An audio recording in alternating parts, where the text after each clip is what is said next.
জ্বলছে তো, হ্যাঁ একটা দুটো লোক লাই বাপু, 10,000 কোটি লোক। হ্যাঁ ওই দিকে তো তোমরা ফেটে পড়ছো বাবা, দিদির সবাতে একটু লোক। কিন্তু কচ্ছি কাচ্চা গুলা কারা, কচ্ছি কাঁচা গুলো আবার কারা তোমরা কি বুঝতে পারছো না? ওগুলো হচ্ছে স্কুলে ছেলে পুলিয়ে, ওরা এমনি এমনি যায় নাই দিদি, এমনি এমনি কাউকে নিয়ে যায় না। একবারে কি বলি বিরিয়ানির গোটা গোটা প্যাকেট দিয়ে কিছু আমি জানতে পারি নাই, মিস করে ফেলেছি। বিকা বিকা রান্নাও করলাম, মানে বিরিয়ানিটা মিস করে ফেললাম। যদি জানতে পারতাম শ্বশুরি শাশুড়ি মেয়ে বলি বলতাম, তারপরে চলে যেতাম সেই মাঠের মধ্যে। এখন তোরা বিরিয়ানিও পেতাম, রান্নাও করতে তোরা আমার 20 রুমে 10 জন পেতাম, কিনেছে আমি জানতে পারলাম না। যাই হোক দেখেন, বিরিয়ানির প্যাকেট দিয়ে সকলকে নিয়ে যাওয়া যাবে, স্কুলে ছেলে পুলে।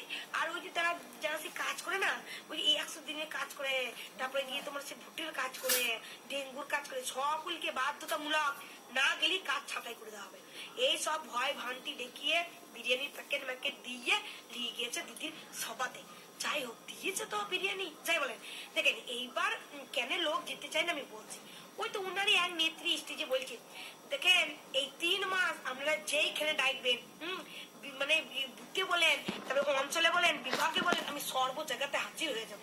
কিন্তু আগামী 4 বছর 9 মাস আমি দিদি নম্বর 1-এই থাকবো।